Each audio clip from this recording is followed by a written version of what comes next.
Breaking news है और वो न्यूज ये है कि इंडिया ने कनाडा को धमकी दी है, ये थ्रेट किया है। भारत कनाडा विवाद में इस वक्त की सबसे बड़ी खबर, भारत सरकार ने कनाडा से 40 राजनयिकों को वापस बुलाने को कहा है।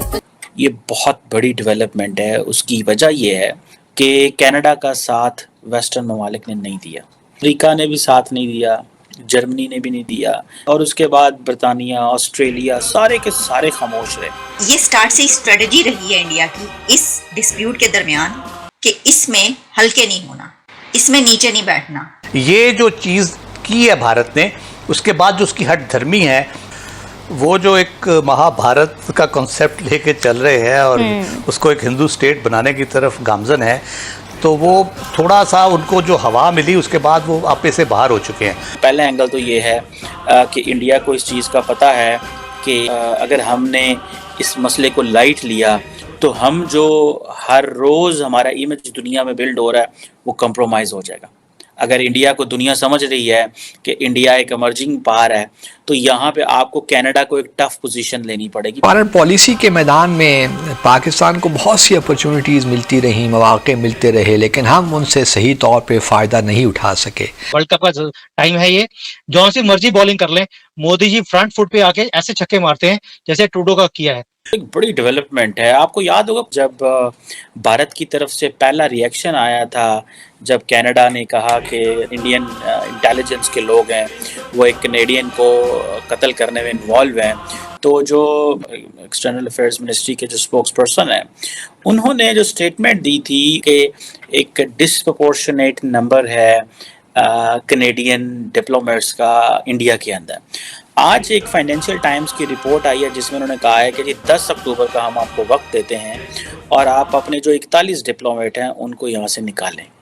ये बहुत बड़ी डेवलपमेंट है। उसकी वजह ये है कि कनाडा का साथ वेस्टर्न ममालिक ने नहीं दिया, अमेरिका ने भी साथ नहीं दिया, जर्मनी ने भी नहीं दिया, चाइना ने तो वैसे नहीं देना था, जापान खामोश रहा, और उसके बाद ब्रिटानिया, ऑस्ट्रेलिया, सारे के सारे खामोश रहे। इसका मतलब ये है कि ये एक बहुत बहुत बहुत बड़ी जो है ना वो डेवलपमेंट है। 62 डिप्लोमेट्स हैं इंडिया के अंदर, कनाडा के, इसको वो कह रहे हैं कम करें, ठीक है जी।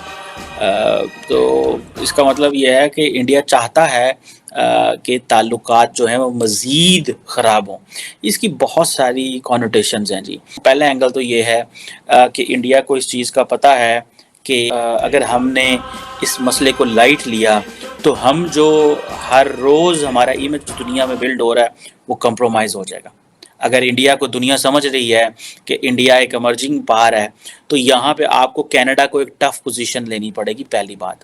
दूसरी बात यह है कि ऐसा लगता है कि डॉक्टर जयशंकर से एंटनी ब्लिंकन साहब ने बड़े धीमे लहजे में बात की है, इतनी हल्की बात की है कि डॉक्टर जयशंकर ने औंधे ही क्या डिप्लोमेट कर दो।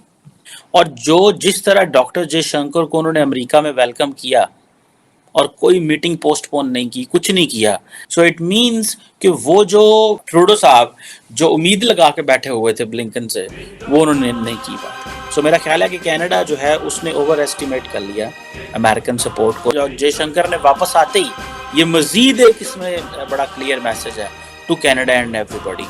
और जिस तरह आप देखें, it is a point two learn from India कि टॉप लीडरशिप खामोश है, निचले लेवल पे चीज़ें कर दी हैं। ब्रेकिंग न्यूज है और वो न्यूज ये है कि इंडिया ने कनाडा को धमकी दी है, ये थ्रेट किया है या ये